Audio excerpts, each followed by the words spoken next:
What's up YouTube, PrimalDestiny CP here, and I'm back today with a new video to talk about important information on Mona, involving attributes, weapons and artifacts. So to kickstart this off, we're going to go down to the bottom right on your mini menu to open up your characters. And here's going to have a list of everything she can do, basically. So we got attributes, weapons, your artifacts, constellation talents, and also your profile. I don't really look at the profile like that, only every now and then, just for a little browse. It's not really detrimental. Anyway, these are her attributes and her main stats. This is made up from your weapons, artifacts, constellations and talents. The last two, like I said, constellations and talents, I'm not 100% sure if they do input on your main stats, but I think some characters might have some effects where they can do.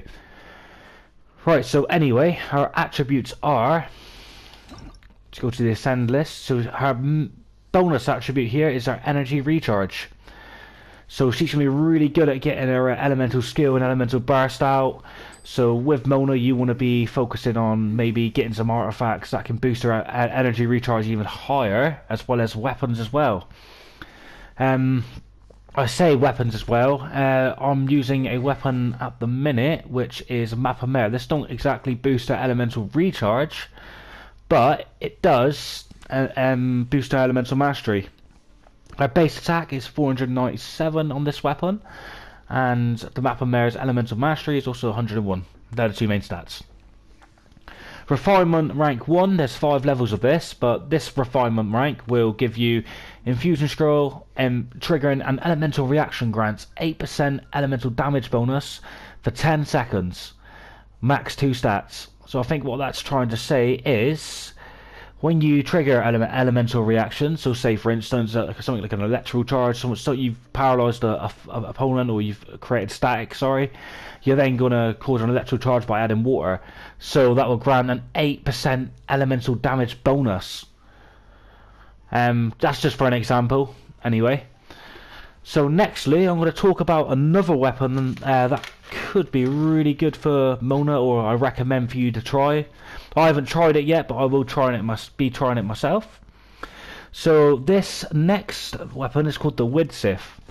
So the stats in base attack and energy recharge will be boosted with this weapon as your main stats. And the effect goes like this. It's when a character is switched, they gain a random theme song for 10 seconds. This can happen once every 30 seconds with one of these effects. So you got Aria, increases elemental damage by 48%.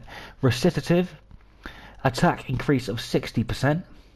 Interlude, elemental mastery is increased by 240. So I highly recommend that this item, or this weapon, is going to be a really good choice for trying on Mona. So those are the two weapons that I'm going to be switching between when I get hold of the Widsith, that is. You can obtain this weapon through wishing. And now on to artifacts. So the current set of artifacts I have on Mona are the Heart of Depths ×2 and the Wanderer's Trope ×2. There's a lot of misconception with Mona. Some people like using Noblesse Oblige. I personally want Noblesse Oblige, I will be honest actually, but at the minute I'm using Wanderer's Trope and 2 Hearts of Depth, 2 of each, 2-piece sets. They're working absolutely fine. She's giving off major damage. But with Mona, like I said, she's really high on energy recharge, so those Noblesse Oblige sets are going to be really good.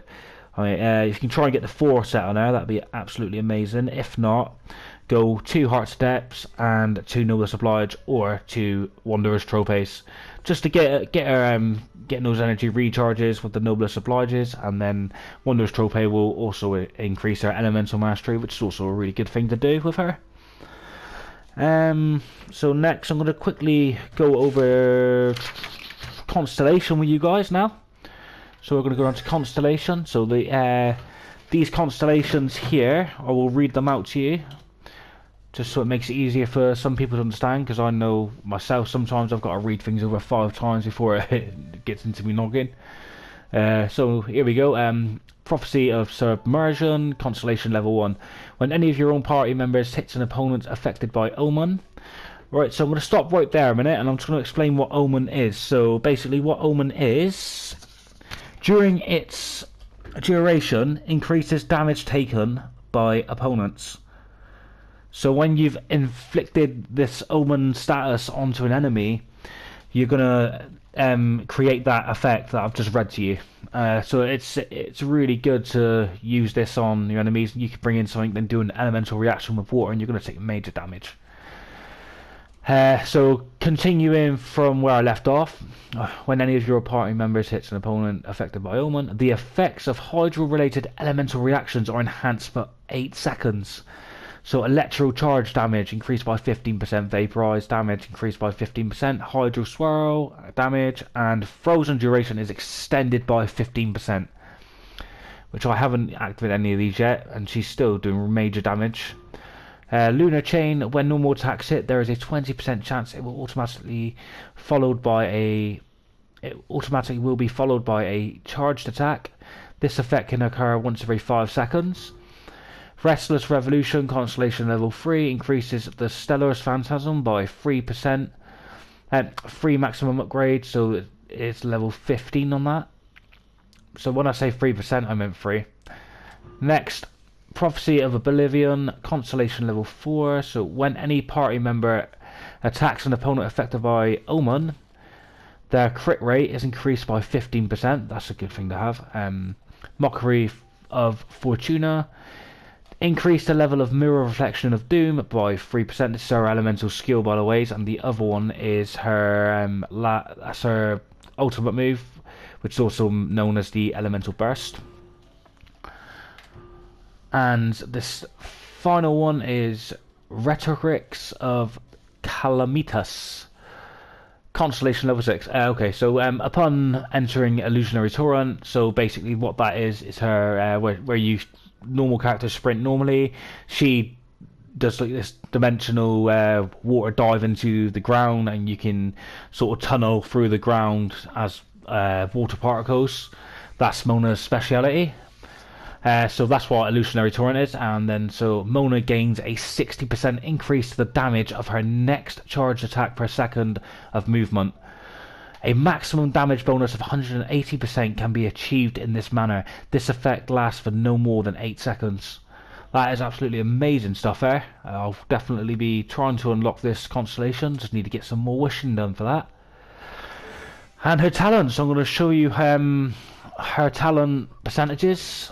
So talent info, skill info. So your first hit damage is going to do 47%, second hit 45%, second hit is always a little bit lower, and then so on. And if you go to level up, it will show you what you can get next. So by leveling up this talent, you can get an extra 2.8% on her first hit, etc. and so on.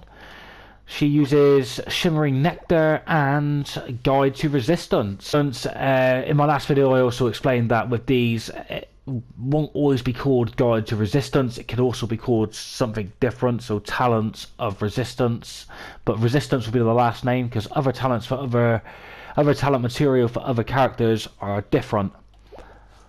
So I'll show you guys again because I don't know if you've seen my previous videos. If I go over to the Animal Traveler, go to Talents, click on hers. So hers is Philosophies of Ballad. So at the end of her essential material for her level ups on this talent section, she will need the Ballad set. So basically I'm going to just call it the Ballad set so it's easier for you guys to understand. Guys, I will quickly just show you the rest of these and just explain. So this is your normal attacks and your charged attacks. Mirror Reflection of Doom is your elemental skill, and then you've got Illusionary Torrent, which is your where you go into a dimensional sort of pocket in the water and then you travel through the ground. Then you've got Stellar's Phantasm, which is her elemental burst.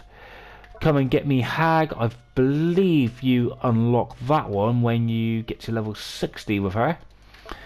And then you got these last two here. And these last three you don't really need to level, they're already max leveled, and you just need to level these four here. I say just, it is quite hard to get talent materials, but once you do get through some of the levels you will notice a big difference in your character's performance. I think that covers just about everything in today's video. Don't forget to subscribe to my channel, leave a comment and like for me below. Thank you so much for watching. This is PrimalDestiny CP and I'm out.